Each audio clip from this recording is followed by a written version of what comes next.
Oui, donc bon, j'ai plus que deux slides hein, donc ça va être, je vais aller assez rapidement parce que beaucoup de choses ont été dites. Euh, donc dans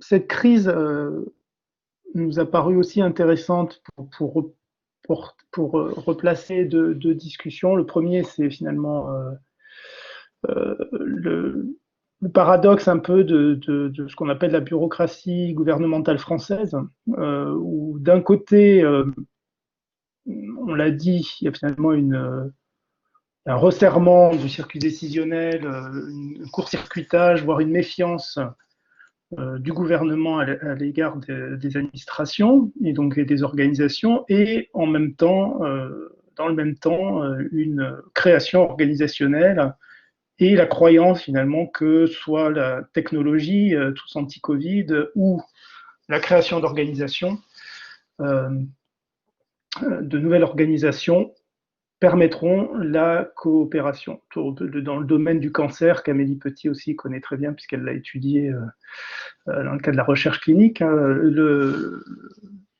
on voit que les plans cancer ont abouti à une multitude d'organisations que nous on appelle quasi-organisations, c'est-à-dire que ce ne sont pas vraiment des bureaucraties, qui sont chargées de coordonner tout un ensemble d'acteurs.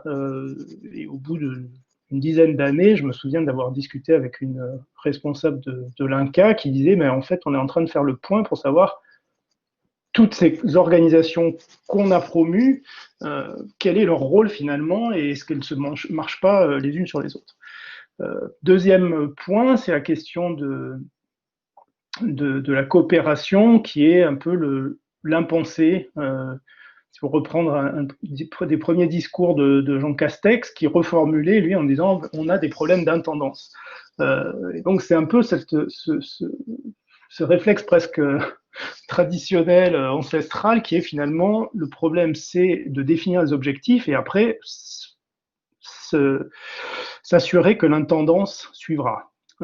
Or, nous, je pense que le problème est très mal posé dans ces termes-là, parce que ce n'est pas une question de décideur et d'intendance, vraiment que la mise en œuvre est le point clé de l'action publique. Et qu'au cours de la mise en œuvre aussi se définissent les orientations de l'action publique. Ce n'est pas juste une coupure entre conception par une élite et mise en œuvre par des intendants. Donc cette impensée de la mise en œuvre, je pense, ressort de façon très forte dans cette crise, mais la dépasse largement. On débouche dans ce livre sur quelques propositions sur lesquelles je vais aller vite, peut-être qu'on reviendra dans la discussion, mais Olivier a beaucoup travaillé, par exemple, sur les plans de préparation au risque nucléaire ou au risque aussi chimique, et il a été frappé finalement de la façon dont ces plans préparent mal, les exercices plutôt préparent mal à la gestion, dans la mesure où finalement c'est comme si c'était des exercices quasi normaux, qui perturbaient assez peu pour reprendre un terme à la mode, qui disruptait très peu la régulation des organisations.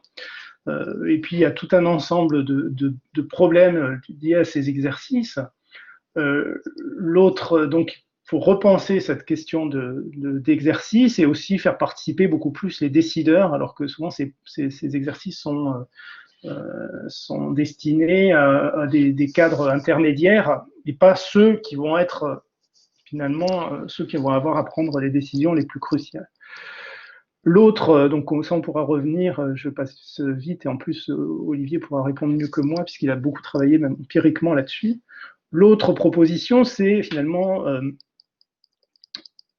plutôt que trop singulariser, et les rapports d'enquête y contribuent, finalement chaque crise est prise dans ce qui est finalement totalement unique dans cette crise. Et on le voit aussi au moment du conseil scientifique, par les membres du conseil scientifique, finalement c'était quelque chose d'exceptionnel, évidemment c'est quelque chose d'exceptionnel. Mais en revanche, en rester là, c'est une grosse difficulté parce que ça empêche de tirer des leçons de toutes ces crises. Et on défend l'idée qu'on gagnerait à mettre toutes ces crises, qu'elles soient d'ordre environnemental, on a vu avec le Lubrizol il y a un an, la crise de la tempête Irma, qui a été soi-disant, enfin en tout cas de l'avis de ceux qui ont évalué, mal gérée, la crise Covid, etc. Tout un ensemble de crises qui gagneraient à être analysées et à être mises en série, comparées. Évidemment, chaque crise a une dose de singularité, mais il y a aussi des traits communs, notamment, par exemple, la question de la coopération interministérielle qui se repose lors de chaque crise. Cette mise en commun permettrait, selon nous, un peu plus une montée en généralité, mieux se préparer notre société à des crises que l'on prévoit, que de nombreux experts prévoient, de plus en plus nombreuses, avec notamment le réchauffement climatique, le risque cyberterrorisme, tout ce qui est lié au numérique, etc. Autre proposition, là aussi où je ne serai pas long, sur la question de la formation des élites, où finalement on fait l'analyse qu'elles sont très peu, elles sont très peu préparées à décider en situation d'incertitude, et on leur apprend plus à finalement être sûr et des plans prêts à l'emploi, des procédés prêts à l'emploi, plutôt qu'à agir dans un monde incertain.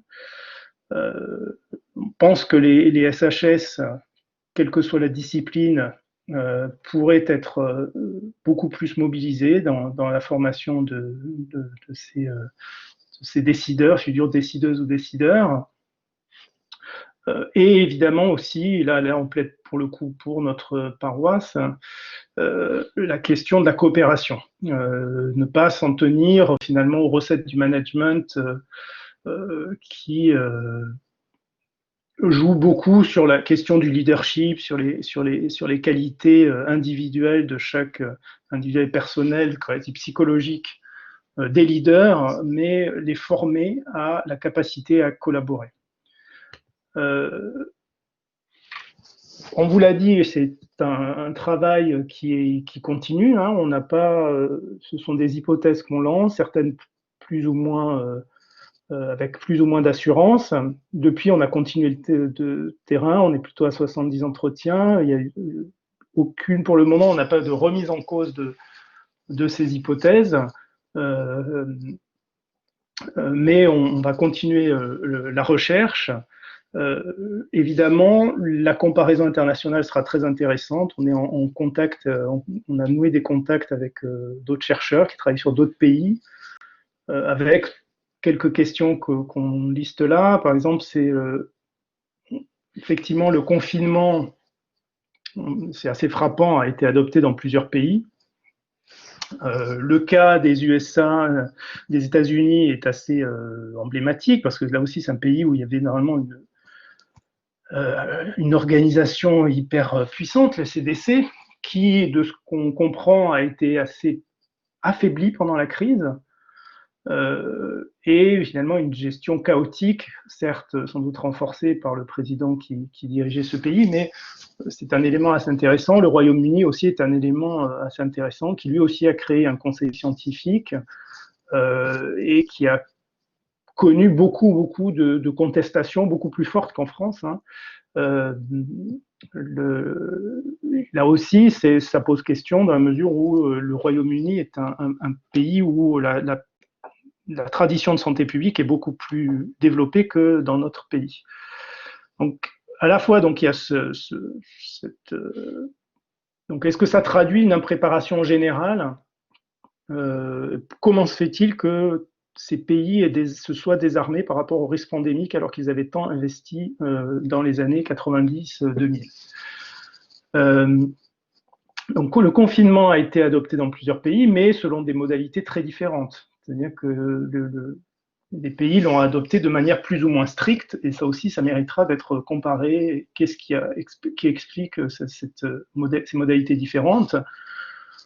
Il y a une certaine homogénéité des réponses, mais d'un point de vue général, quand on regarde un peu plus finement, on voit beaucoup plus de différences.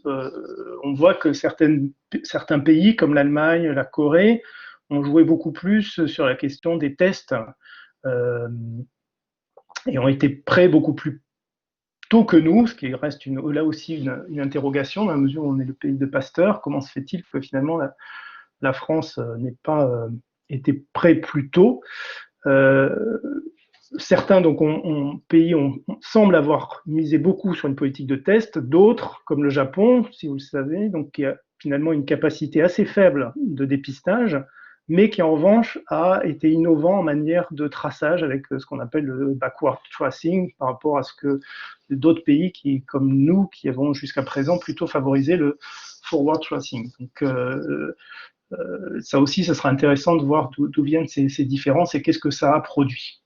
Dans chaque pays, pour les éléments qu'on a, il y a ces tensions entre l'État central et les territoires, mais évidemment, selon le contexte institutionnel, politique, la dynamique du virus, ce n'a pas revêtu les mêmes formes, et ça aussi, il faudra l'analyser très finement. Deuxième grande série de questions. On a des éléments de plus en plus probants, mais ça méritera d'être confirmé sur cette idée d'une défiance finalement de l'exécutif vis-à-vis des organismes de gestion de crise.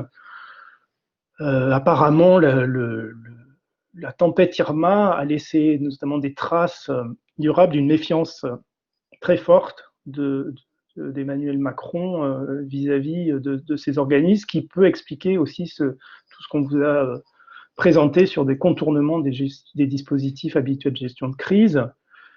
Une autre question sera quels apprentissages il y a eu entre la première et la deuxième vague. Je ne vais pas détailler. Il y a été Henri dans les hôpitaux. Dernier point, je m'arrêterai là. Ce qui est intéressant aussi, c'est de regarder le rôle changeant des indicateurs. C'est-à-dire qu'au printemps, on avait l'impression que R0 était l'indicateur roi. Petit à petit, il a été beaucoup moins utilisé et finalement l'indicateur roi de la deuxième vague, c'était le taux d'occupation des lits de réanimation, indicateur qui a été aussi contesté dans la façon dont il était construit. Donc cette question des indicateurs restera un élément important. Un autre élément important, et ce sera mon dernier mot, ce qui nous a frappé, c'est finalement le peu d'efforts qui ont semblé être menés pour essayer de comprendre l'origine des clusters, les causes principales. On n'a jamais, à titre personnel, heureusement, on n'a pas fermé les écoles dans la deuxième vague, mais on n'avait pas d'éléments forts, c'est-à-dire qu'il n'y a pas eu d'efforts menés pour essayer de comprendre si les écoles, oui ou non, étaient une source majeure de contamination. On a eu des éléments secondaires. Aujourd'hui encore, Yazdan Pana sur France Info il disait que finalement, il semblerait que ce ne soit pas tant si grave que ça, mais quand la décision finalement a été prise de laisser les écoles ouvertes, il n'y avait pas de données très fortes.